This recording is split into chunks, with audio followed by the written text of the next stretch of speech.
Come join us as we venture from the coast to the river, along challenging African tracks, all in search of the perfect shot of sunset.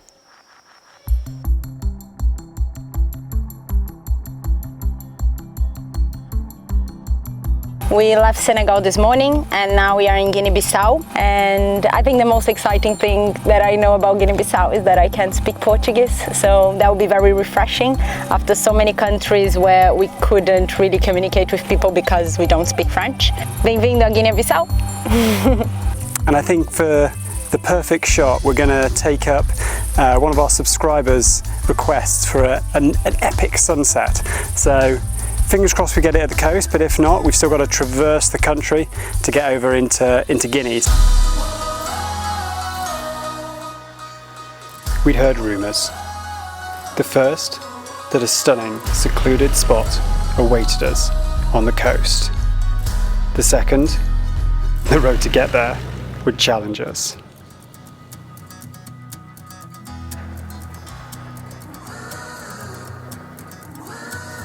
To a roller coaster if it just goes like this, because that's how it feels.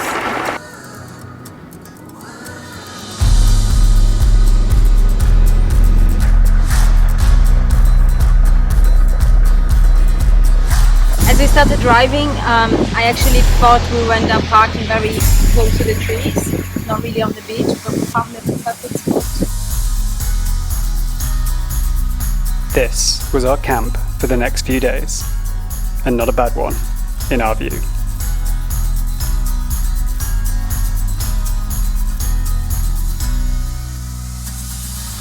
Varela is paradise. This was our place to recharge after months on the road, to revitalise, and just watch nature. But we also had to work to find the perfect shot.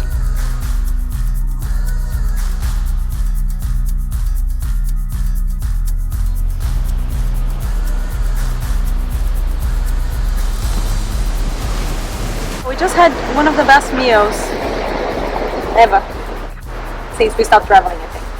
It was delicious. Fresh fish from the fishermen just down the beach. I'm very proud, we've probably done a very good job, but I'm very proud that scaled and gutted this. And I think my grandfather would be proud because he was a fisherman, guys. Varela is beautiful, but the sunset shot we're chasing eluded us. We try now. I don't know. It's tricky.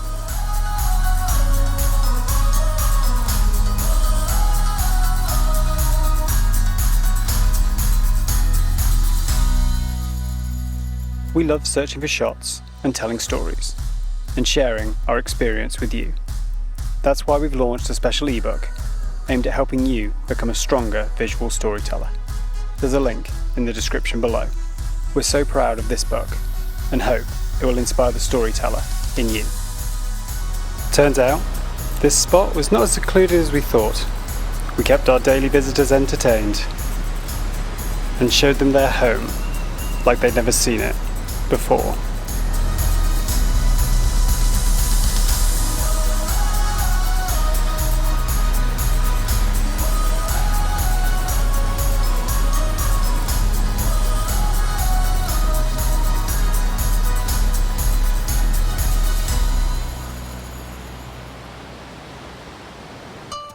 It was hard to leave such an idyllic spot, but we were still on the search for the shot, and anyway, we had more adventuring to do.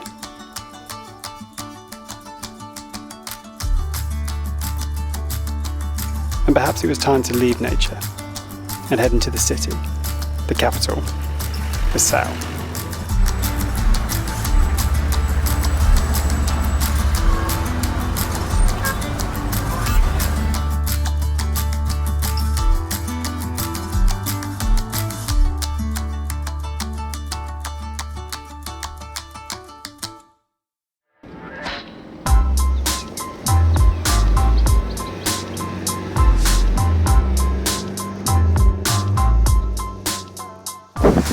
roads in Guinea-Bissau are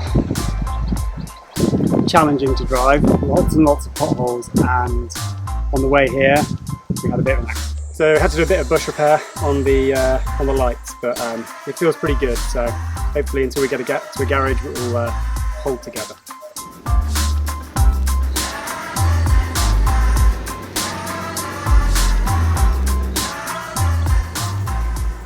Can only conclude that Guinea-Bissau is full of paradises. That's right. It seems wherever Guinea-Bissau meets water, beauty unfolds. What a truly magical place to overland.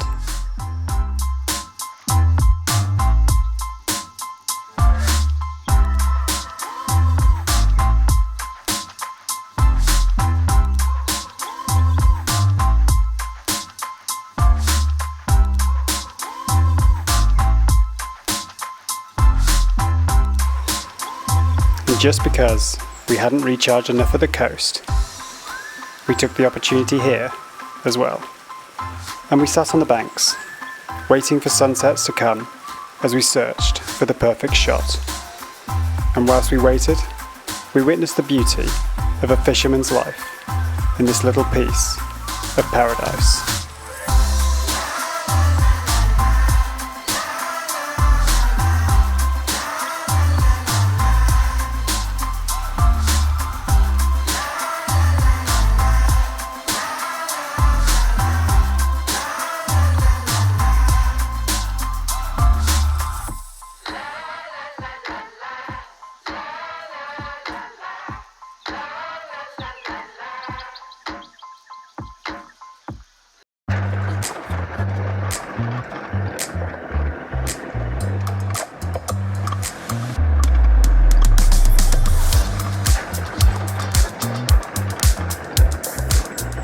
We took to the deep red forest tracks, confident we'd complete our hat trick of paradises.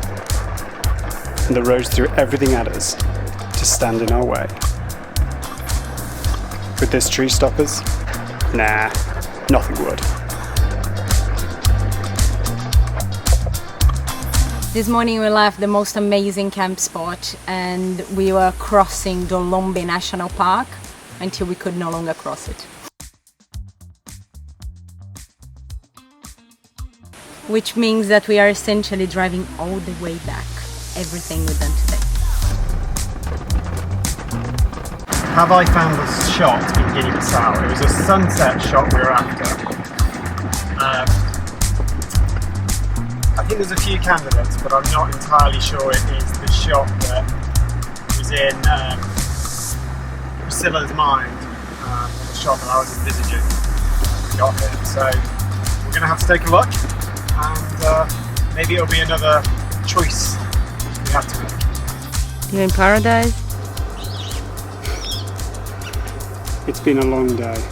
I don't think we've found our third paradise in Guinea-Bissau, but I don't care. I'm just so happy we've stopped. So we're now well rested after our journey through the paradise that we found in Bissau, and had a chance to step back and have a look at the shots that we got. And we were after this sunset shot that one of our subscribers, Priscilla, set us. As with the last few videos, I've made a few choices.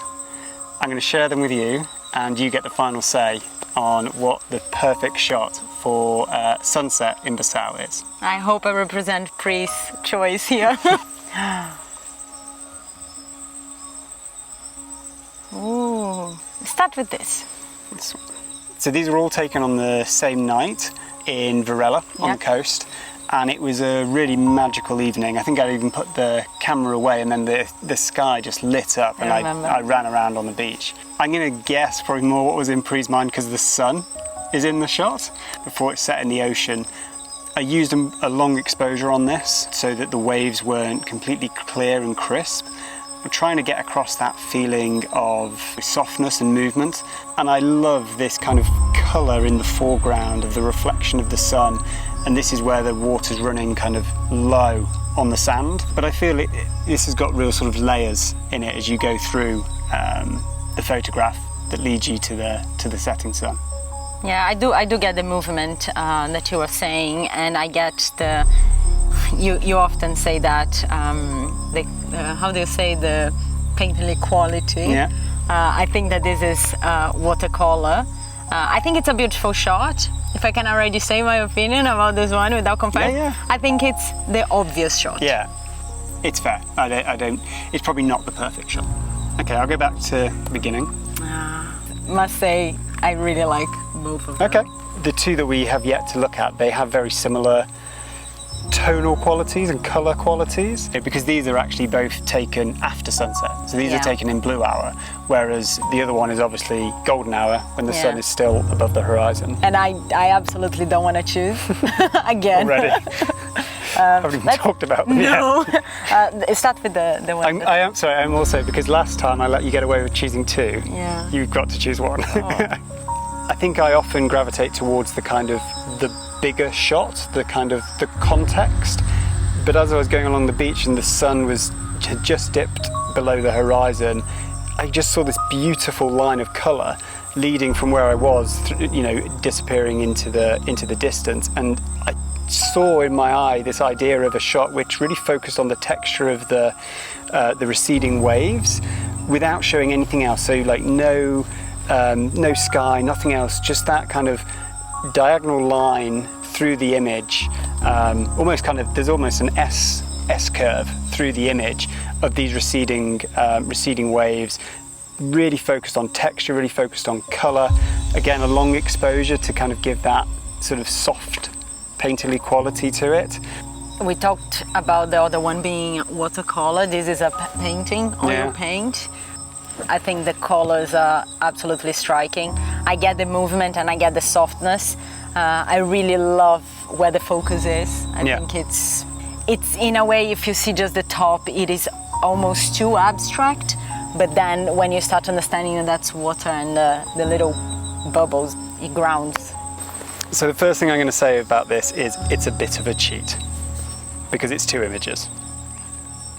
Okay. So there's one image which is the background, which is the long exposure, the soft quality of the waves and the sunset. And then there was a picture taken of a bird as it was flying through the sky. That obviously needs a higher shutter speed. But I just felt there was something in this composition that captured the place, because the place was surrounded by birds all day. There was just something I saw in it that maybe you and Pri would appreciate. I wanted Pri here to choose. I see Varela. When I see this picture, I see Varela. And I remember that night, I remember the sunset, and I see this. That blue hour was that cloud. It was so striking and caught so much of the colour of the setting sun. It made it magical. It is really beautiful. I don't know if it's okay that you cheated. Yeah. I don't know if that's actually disqualifying the image, but I appreciate that that's also a technique. It's not something I do a lot. I don't really like composite photos. I like a shot in frame and that's it. Do you have a favorite? Might do. Can you tell me? I love the picture of the bird flying through the scene, but I think because it isn't my usual leaning to do a composite, I would probably go to the more abstract but clean wave. I think it's striking. It would be amazing, like, I don't know, a dining room with that, because there is this, it's very simple, it's very clean, but there is a lot. I was going to say, I think there's a real depth to it as well, like obviously in the kind of front to back, but like as you say, you see the texture in the front, and it makes your eye explore through the frame and see what's there, and you notice the real details in it. That's it. Okay, we did it. Yeah. Pri, let us know how we did. Did we make the right choice? Would you have chosen a different one? But yeah, hopefully we did your challenge justice. And I think if anyone else has any other challenges, put them in the comments. It was a great fun for it not to come from our minds, but to hear what you guys would love to see. Yeah, that's awesome. Do it. This image is now available from And Other Horizons print store. Link in the description below. As usual, this image is only available for a limited time, just 1 month from the day this video launches.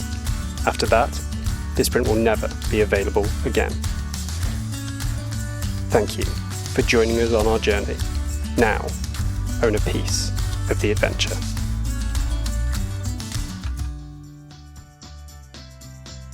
Well, that's it. See you in Guinea.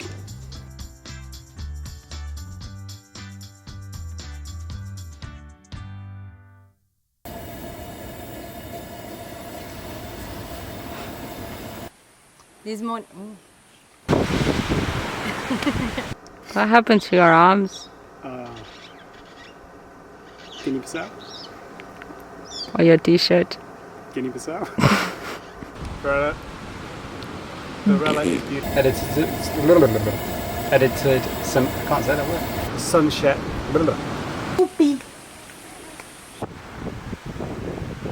That was it. That's what we get.